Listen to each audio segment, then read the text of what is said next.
Good afternoon, colleagues. I say colleagues because I think we are in the same industry.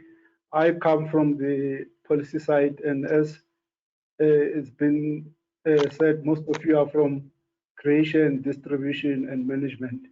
So it's a privilege to come and make a presentation to you.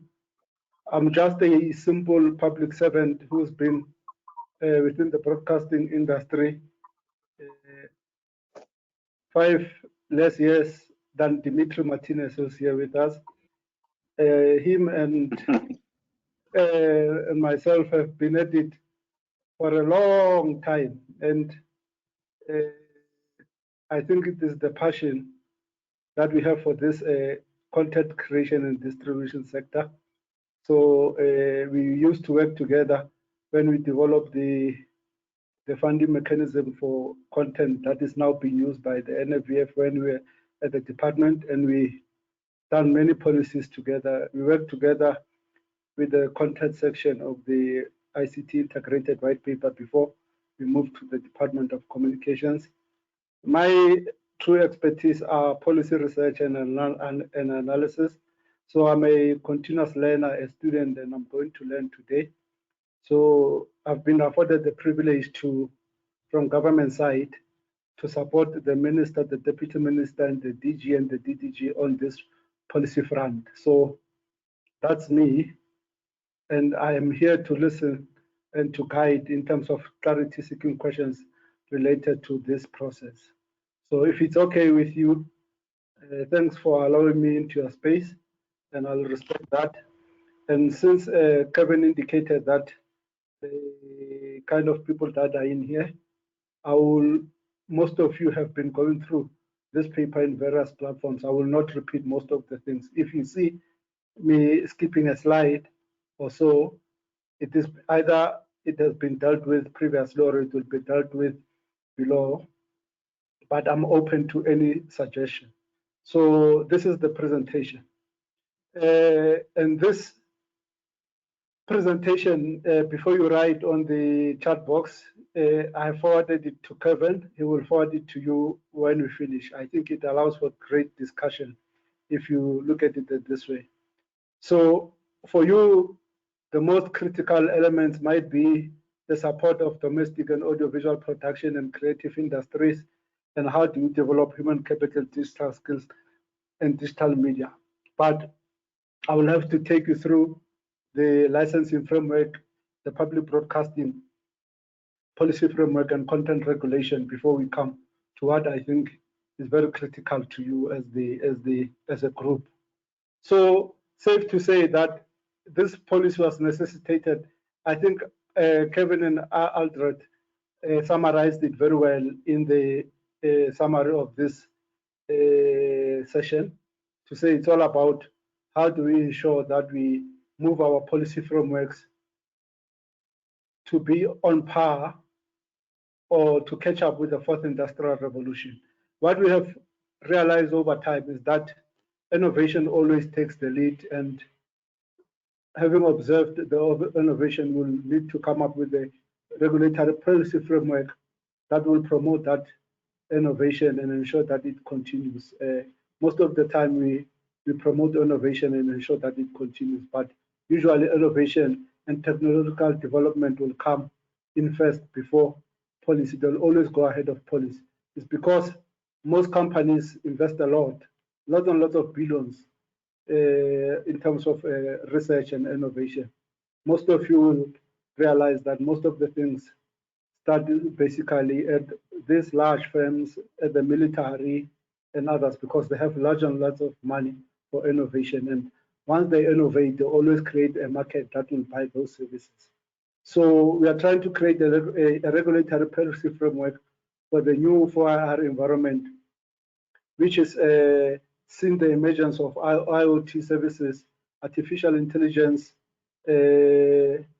blockchain, algorithms and such. So is to say, with the new policy, how do we change the current ones that are there? That is the Broadcasting Act of 1999. How do we update it so that it catches up with the new era?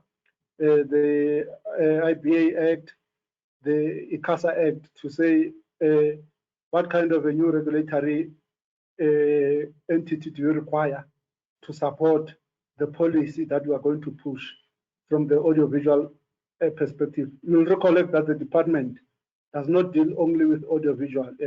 We deal with e-commerce, we deal with postal, we deal with electronic communications. We no longer have something called telecoms. Since 2005, it has been referred to as electronic communications. So it's electronic communications networks that you lay and the services that you provide. So the underlying other issues is also how we relate our policy to the process of digital migration that has to happen. But like you said, you are experts in terms of content creation and distribution within the audiovisual environment. We have recognized that it used to be broadcasting. To a certain extent, we'll need to make transition to get used to say it's one of those audiovisual. You can even add media and content services. So we are trying to ensure that we move our sector to that level. So as I said, that this policy review, it's all about how we ensure that we promote investment into the sector, especially in the audiovisual content industries, which will require to reposition and also encourage investment in capital infrastructure and skills development, and which I think is one of the key critical issues that you are interested in. We also wanted to modernize, as a rationale, our broadcasting landscape. The OTTs have caught all of us by surprise, not only policymakers, but also the operators. So we will need to modernize our sector so that it becomes very competitive. So in particular, we want to ensure that our people continue to access audiovisual services within this new environment, and especially even if they are able to access those from international, we'll appreciate, like any other country, that if we were to prioritize the South African ones, because those are the ones that the world will understand and know us by. The world will require to understand us better via e-media, SABC, and all the broadcasting licenses that ICASA has licensed. We also wanted to create certainty and stability, and also ensure that there is that regulatory capacity to have oversight over the sector and give it direction in terms of how it's supposed to support the policy principles of the country, and also ensure that we facilitate competition and allow market entry by new players, not only those that are deep-pocketed, anyone that is creative and feel that they can come up with innovative services. And that's the true nature of the market, where you say, if I facilitate competition, anyone and everyone is allowed to enter the market, and they will either survive or die in the market. They will either enter and exit, but you create space that for anyone that feels that they have the capacity and strength to enter, they should be allowed administratively to enter, and then they will see how they survive within that market that they are entering, because they will have done what Dimitri and myself got to know when we started working in this sector. They will have done what is called demand, need, and support, so that they understand the kind of service that they need. They will have identified a gap that they are going to fulfill. And also we want to strengthen our public service media, SABC. It's very important. Every country that has developed like us always strengthens its public service media, because it understands that this is where its public or its citizens meet in terms and in times of disaster, like with COVID now, when there are presidential addresses and when there are important messages.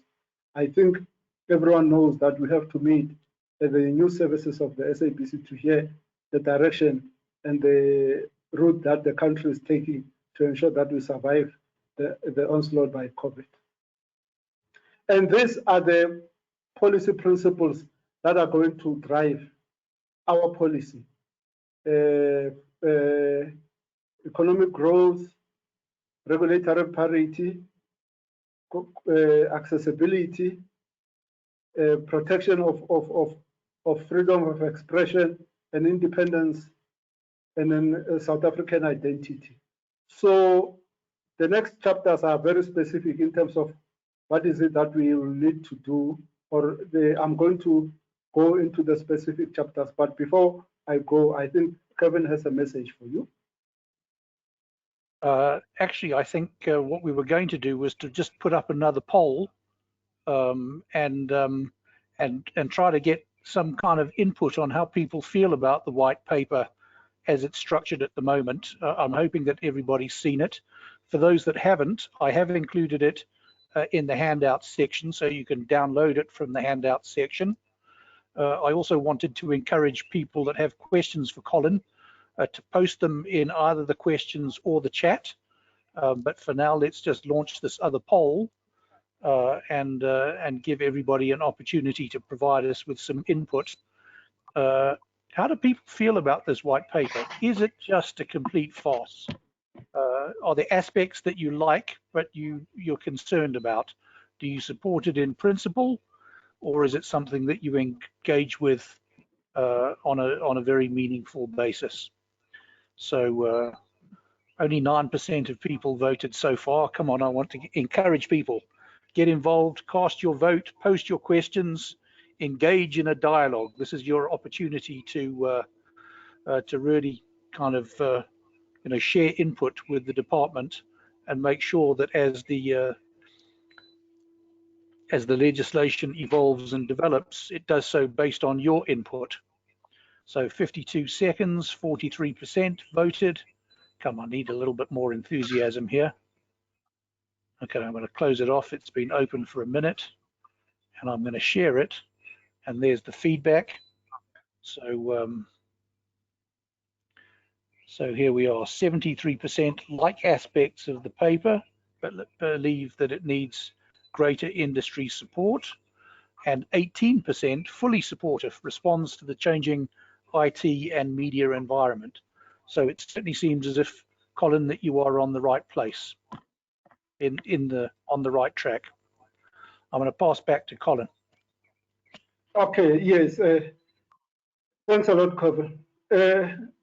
One of the key issues that we are going to deal with is around the new licensing framework and thresholds. So we need to update the current licensing framework. As I indicated, the policy that we do have now was done, the last amendments were done in 1998, and the law codified in 1999. So it has been long. So as we were grappling with the changes, we will recollect that previously it was dealing with linear matters, and with the emergence of online and non-linear issues, you need to change your policy frameworks. So we want to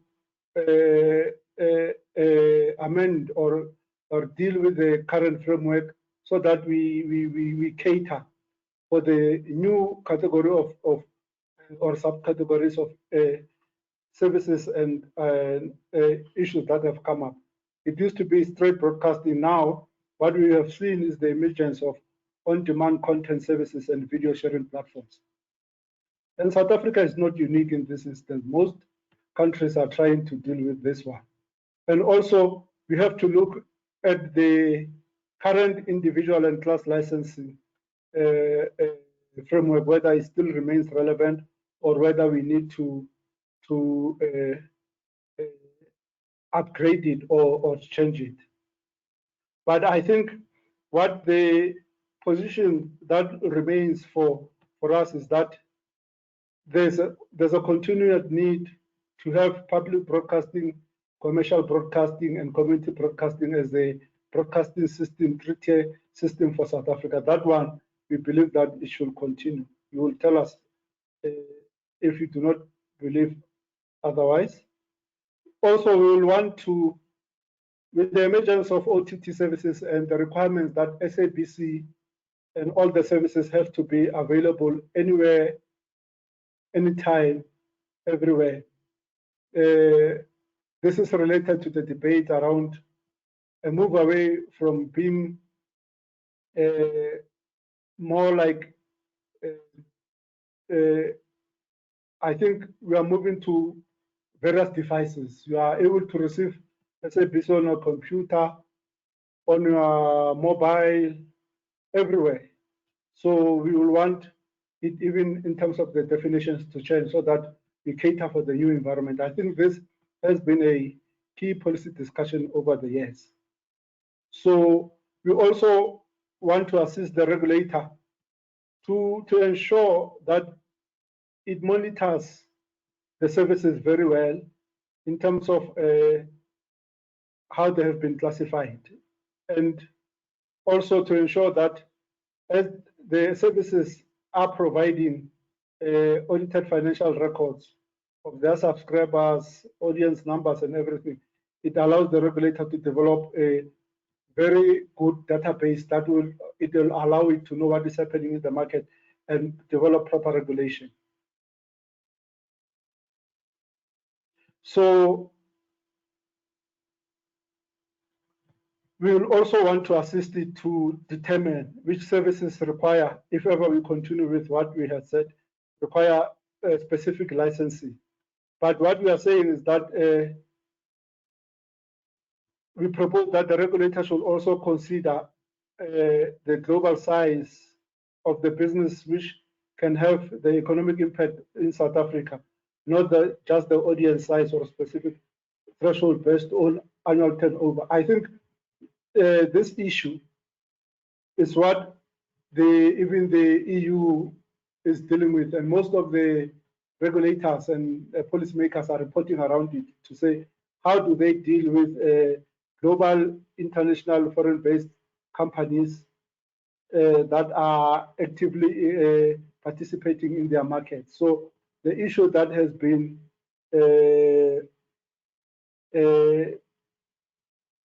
debated around is how do you allow ICASA to distinguish between small business and big business over time. But I think the discussion also was to say we should give the minister in legislation, apologies, the power to amend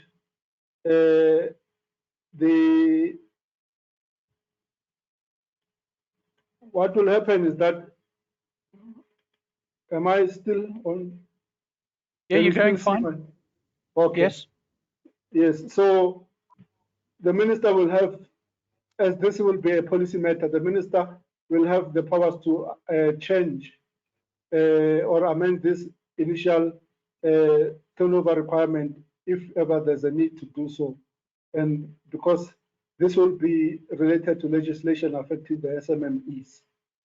But I think the intention here is to ensure that as small companies come up and they want to compete, we do not treat them the same way like we treat those deep-pocketed foreign companies. And I think that's the approach that most of the regulators and policymakers are taking across the globe to say, how do you ensure that you give an emerging company time to survive? Because maybe they are bringing in new economic activities and new innovative services.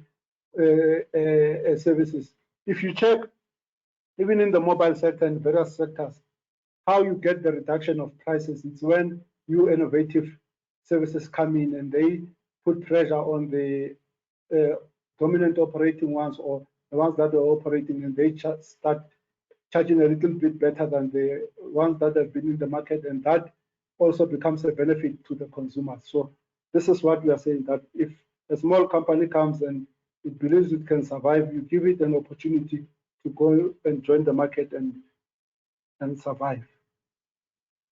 So what we said is that the entry threshold requirement to hold a class license should be set at 50 million in the previous financial year, and that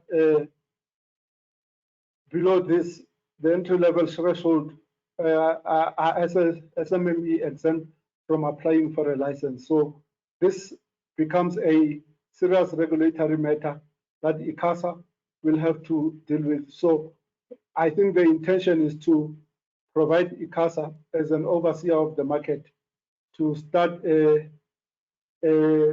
determining and assisting in terms of ensuring that the market economic activities continue to the benefit of the country, and the economic activities and the players are able to survive. And another key point that we are making is that the regulator needs to consider exempting audio broadcasting services and on-demand content services available on the internet from the requirement to hold a license at this point in time. And this can be reviewed every 4 years based on socio-economic factors influence on audience size. We say 4 years because I think that normally most of the things are reviewed between 3 and 5 years. But if you feel that because of the technology and because of the digital markets and environment, this might be a long time, probably 18 months or 24 months, you will have to submit an alternative view to that, and I think we will consider it.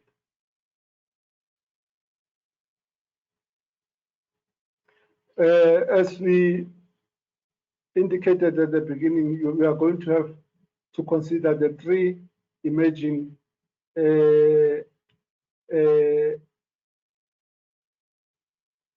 type of services that are emerging: the broadcasting services, non-linear on-demand content services, and video sharing platforms, and the terms of licensing requirements that are going to be required. And I think here it's where you are going to deal with which ones will fall within broadcasting, which ones will fall within on-demand, and which ones will fall within video sharing platforms, because you will treat them differently in terms of the role that they are playing. And that's where I think the issues around the self-regulatory mechanisms was coming in.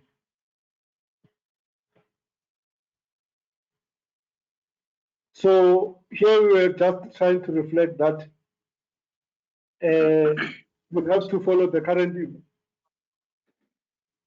events that are related to the digital migration and all the issues related to it. So these ones, I think, they are in the public, and we're just reflecting what is currently happening. And what we are saying is that the regulator must conduct an inquiry to ensure that there's a new licensing framework post DTT, and also investigate alternative to carriage on national and provincial DTT multiplexes to allow for community broadcasting services. So, and also we are saying that from government perspective, the regulator must investigate and introduce mitigation circumstances to reduce the impact of interference on broadcasting services. And we recognize that radio will remain a distinct and vibrant sector that we need to support, and that government, from our side, as you saw with the policy directive that ICASA has just finished hearings on, we will play a developmental role by supporting common technical standards for digital radio, and like most countries encourage that the car manufacturers start installing digital radios, and that we promote South African music on those radio networks, so that when they compete with Spotify and others, at least we have South African content. And that there's going to be a transitional period of about 24 months. This is a normal process that when you have come up with the law, you give the industry and everyone an opportunity to transit. So this is one of the most critical and key areas of the of the white paper to say we are encountering a new sector because of changes.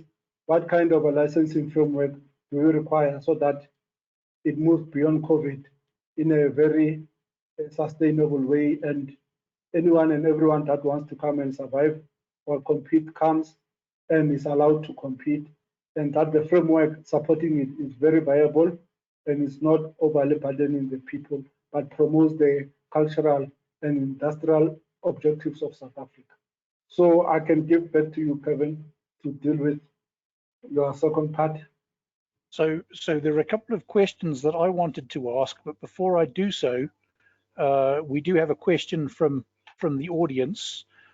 During your conversation, you've spoken about on several occasions about the Electronic Communications Act, and one of the questions that was posed earlier is, can you give us any advice as to why this departmental policy was developed in terms of Section 58 of the Constitution and not Section 3 of the Electronic Communications Act? So while you're preparing your answer for that, I'm going to put up another poll. I think this is, again, a poll that is designed to create opportunities for dialogue more so than anything else. So what do you see as the greatest benefits of the white paper? Going to give people a couple of minutes to fill that in, and while they're doing so, why don't you have a crack at answering the question? Why was this policy developed in terms of Section 58 of the Constitution and not Section 3 of the Electronic Communications Act? Oh, okay.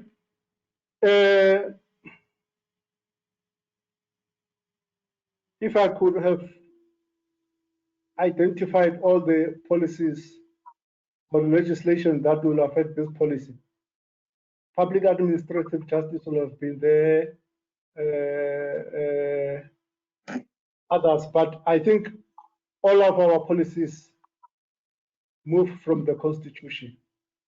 So whatever policy that we develop, it has to be in line with the Constitution and constitutional provisions that are going to affect the sector that we are dealing with. In terms of the ECA and others, I think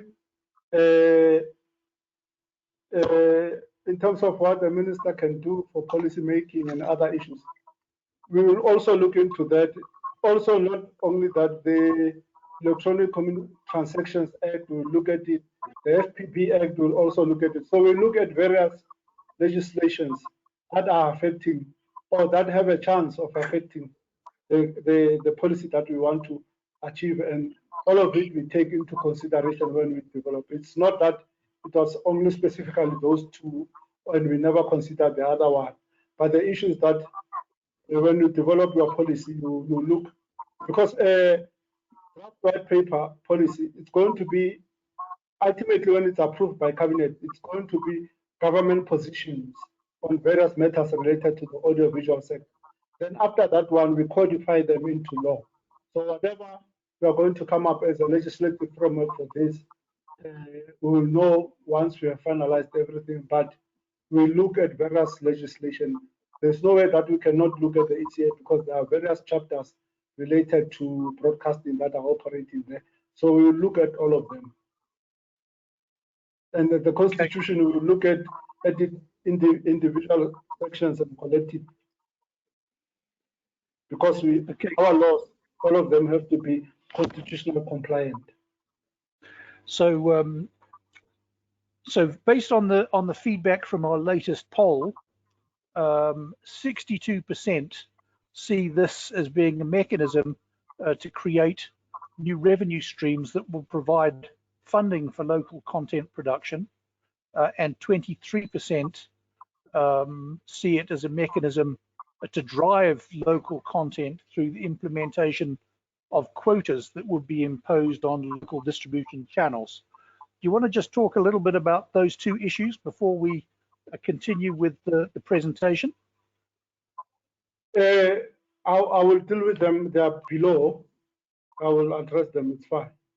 But safe to say, another critical area, the department has been receiving various submissions to say change the Broadcasting Act, because What is left of it is around the governance of the SABC.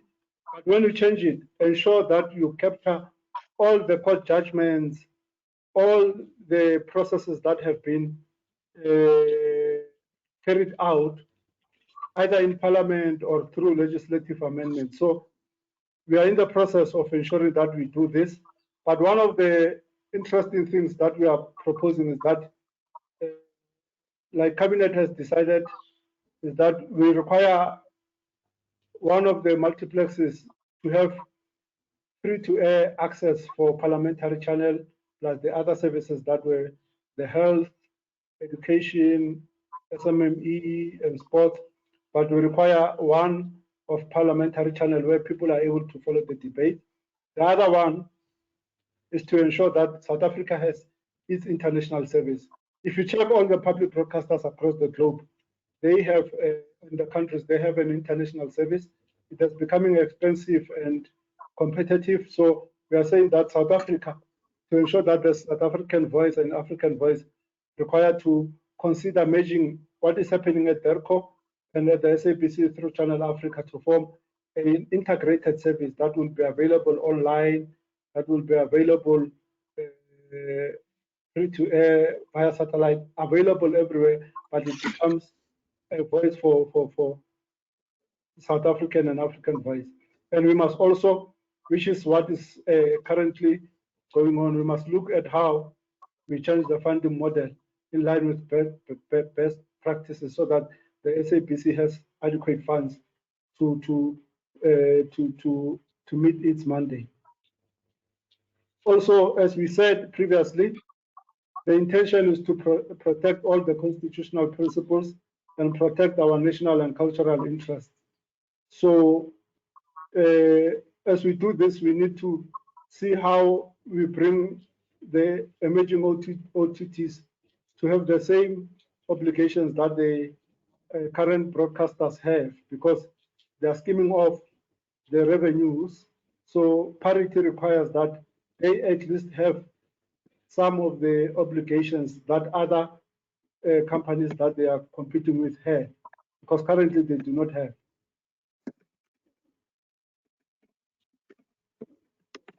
Yes, also, because we believe that mass carry channels are going to reflect South African values and South African content, we want them to be available in this multi-stream environment. But what is very critical is that when they qualify for mass carry, we must ensure that they are able to be viewed by South Africans. So we want to ensure that around the issues of findability and discoverability, it's very important that those channels that we have classified as mass carry, because of the content, the South African content that they will be carried, and the South African values that they will be carried, we'll want them to be found, so that when you look for such, at least you are able to get it. It's not pushed at the back, but you are able to find it amongst the channels at the prominent level. It's one of those competitive measures that subscription services will want to take, that they will prioritize their commercial channels that are making money before they can consider putting others in that channel. But we are saying with this one, because they have been identified by law, they need to be prominent. With South African content, the issue here, colleagues, you're creating content. We were saying your content, when you create it, it has to be viewed. Also, it has to be considered, or you can go into partnerships with all of these OTT services that are dominant within the content sector. You will want your content to form part of their bouquet of channels or their catalog. Hence, it's very, very critical that we are saying the content that we do is not for the sake of quotas or just coming up with a number. We want meaningful change. And here, I think I need to repeat that as we deal with creation and distribution and management, there are various government departments that are play various roles in here. You have the DTIC that can, and DSEC that can help a lot around how to distribute this internationally in various markets and other issues. You have small business development, and you have us providing that infrastructure. And you have the GCIS with Brand South Africa and all of those that market South Africa to the world. So as government, what we have done is that we have a working group of ministers and deputy ministers that are playing a very key role around the creative industry and audiovisual content, working on this matter, because we want a very comprehensive solution so that we do not have a disjointed approach to this content. Some of the discussions that are coming is how do we have a comprehensive funding institute so that we avoid the forum shopping that is currently happening, that a person will get money at DTIC, at DSEC, and NFVF. So we want to create a situation where we channel the support in a way that is going to be very effective. Also, that as we receive this foreign content, they should also consume our content, and that's where the creators come in and the distributors come in. So we are trying to create such an environment. Hence, if we were to check when the development of the audiovisual services matters was developing, what various blocs had done was that all those services, OTT services that were targeting their countries, they had pushed for 30% of their the catalogs that they will bring. Apologies. That amongst all the catalogs that they bring, it should be South African content.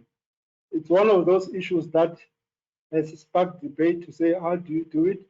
We are continuously engaging and following the debate around this one. We had an engagement with our colleagues from Australia the other day. They're looking at it in a very creative way as well. But the issue is that we wanted that what we had recognized is that there are many people that have produced things and they were never,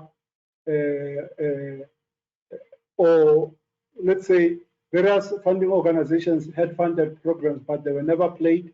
South Africans never saw them, or people that have produced content, but it was never played. So because there are plenty of channels that are there, we will want a creative way of ensuring that when we as government pay for content, whether it plays at Cannes or whatever, at a certain point, South Africans will have to see it. So we are trying to come up with a way of how this is going to happen. But we are saying 30% of the catalogs, like it's happening elsewhere, it should be South African. Parallel to these colleagues, there's a process called Creative Industries Master Plan that is currently being led by Arts and Culture and Small Business and DTIC and us. So here we are trying to develop how we are going to deal with the creative and content sectors beyond COVID, and how we are going to ensure that it plays a very key role that it's supposed to play. If you were to check at the UK and in Europe, these sectors have been identified as one of the key critical areas that can contribute to the GDP and to the employment creation beyond beyond COVID. So that's the spirit that is running within our policy, to say with the quotas, we are trying to ensure that the OTTs, because of the deep pockets and the collaborations, they can increase the production values and qualities of our country. But you as practitioners and people operating in this space will tell us better. So that, I think, Kevin, was a step at what my colleagues had raised. But we also want to deal with how we are going to support events and sports of national interest. So currently, as you know, that ICASA will do the listing and it will take regulatory processes currently being engaged in. So we are saying that we should look at this and determine how we should do it moving forward. And to say when there are national events, who should fund them? Because probably when there are funerals and other things, what has happened is that everyone expects the SABC to carry them. And because most of them, if they get, because of their immediacy, you find that the SABC does not get time to plan for advertisements and other things to ensure, or sponsorship, to ensure that the time, remember, every minute on radio and TV is money. To recoup them the money that they might have gained, we are saying that various government departments that have been allocated budgets to carry such events, they'll need to ensure that the SABC is compensated, and everyone that feels that certain events are of national interest, if they can meet the SABC and engage with the SABC and meet them halfway, then it's going to be very critical. But there are some, like probably the elections and inaugurations, that at least are supposed to be within the national calendar. We are supposed to say, how do we assist the SABC to ensure that it's able to carry them for the benefit of social cohesion and nation building.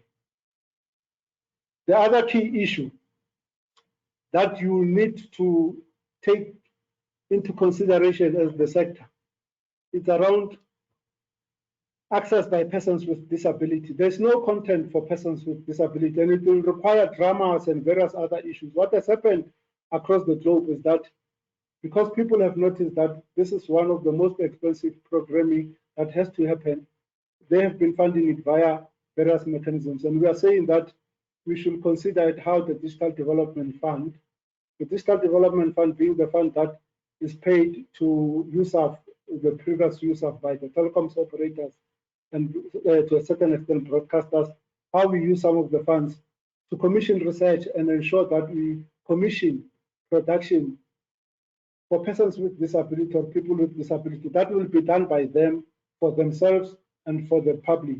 So it should not be that we start getting actors that are going to be acting like they are disabled when they are not. When we can get and create new talent from the community of people with disability or persons with disability. Also, we are trying to continue to protect the children and consumers from, because of the emergence of this online marketing and other issues, there are various foods and other matters that require attention of the regulator. So we are saying that this needs to be strengthened, and we are told that we are very soft when it comes to protection of children with the current policy. We need to strengthen it more. So and how we deal with codes of conduct. But I think the spirit of our policy is that where there is a need for self-regulation, it will happen. Where there's a need for regulation, it will happen. Where there's a need for co-regulation, it will need to happen. But it's to ensure, to continue to ensure that where the sector has been very cooperative and working very well, that situation continues. But where there is a need for intervention, we always provide the regulator with backstop powers to ensure that it starts co-regulation when the sector is failing to meet certain requirements.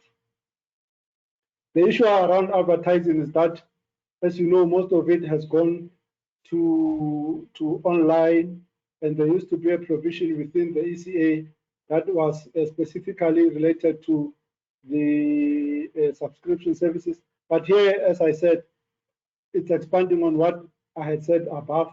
But one mandate that is not going to be commissioned out or taken out of ICASA is around the political election regulation. This one does not qualify for co-regulation or self-regulation.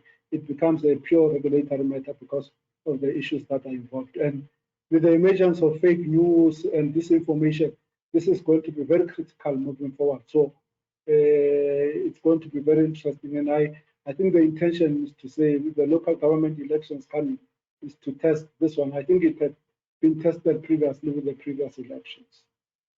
So here we are saying we need to look at section 60.1 that deals with issues related to advertising revenue and subscription.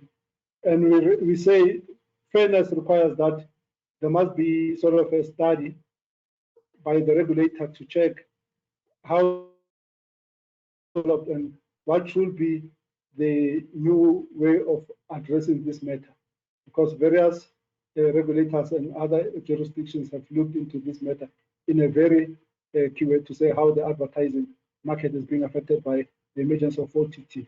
Others have done it via the Competition Commission, where you have the market study, the advertising studies, or the digital advertising market study. So it's a key hot burning policy issues across the globe.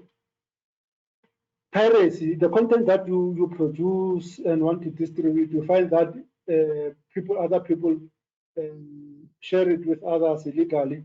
So hence we were saying we need to see how we strengthen the Electronic Communications and Transaction Act, where it deals with ISPs, how they can assist the creatives, working with the creatives to ensure that we deal with the issues of signal piracy or theft of intellectual property of the creatives. This is a very serious issue. There are many judgments that are taking place across the globe where you have people that form companies and make billions out of this. So it's one of those areas where it requires, just like crime, it requires cooperation of various international bodies.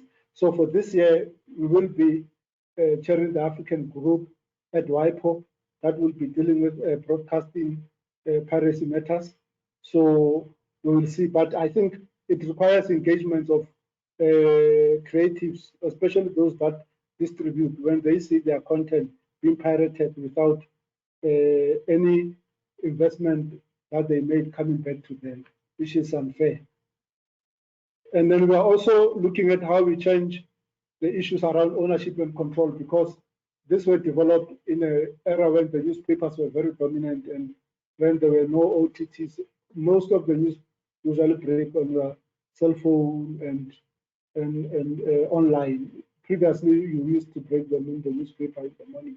The newspapers are breaking news that have broken the last night in the mobile environment, online environment. So we need to look at how we change so that the players that play there, it used to be 1 AM and 2 FM and not owning the regional newspaper and everything. So that's an old way.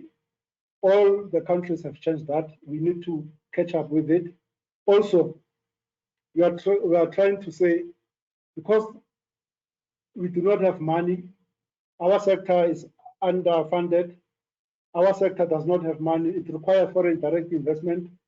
Can we allow foreign direct ownership to go to 49 in broadcasting?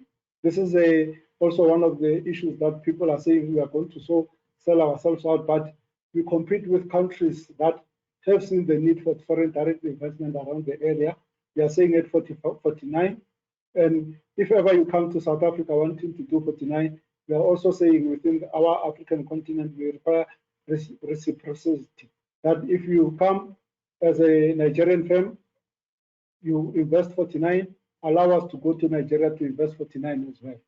So that's the key policy principle, to allow for industrialization and opportunities as well. And these are the key areas that are very critical to you. All that I've spoken about requires new skills, new capabilities for all of us, because it's new. We never thought about how we're going to measure content via 5G that allows for various other methods that are innovative, how we are going to use algorithms, how we are going to use blockchain and others to ensure that we are able to target our content seriously, how we are going to come up with new marketing skills to market our content in this new online environment, which has been even made harsher by the COVID realities. So we require human capital skills, capital and skills development, and I think that's where most of you are operating within. So this is what we say we need to support, but this requires collaboration. It's not only from government, it requires sector, NGOs, and everyone to work together. Digital media literacy. This is a new area. People might want to simplify it and say it's an educational matter, or it should not be within this issue, but a careful read, if you follow the debates and all the issues around this matter, is that even if it becomes an educational, whether at primary or at higher education, the legislation requires that you identify who's going to be responsible for promoting this one within the electronic communications or the digital sector. And it's a legitimate policy area for this sector. If you check all the regulatory authorities across the globe and policymakers that are dealing with the same issues that we deal with, this is one of the most critical policy areas that has emerged. And another key critical area that has emerged is which is not here, it was here, but we had to, because it was going to be dealt with within the department, we had to remove the chapter. It's about the measure of the three regulatory entities, the ZEDNA, ICASA, and FPB.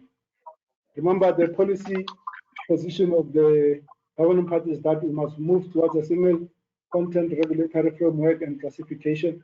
So parallel to this, we are running a process where we are going to see how we do a business case study on how we measure the three and ensure that they support the regulatory framework related to this policy.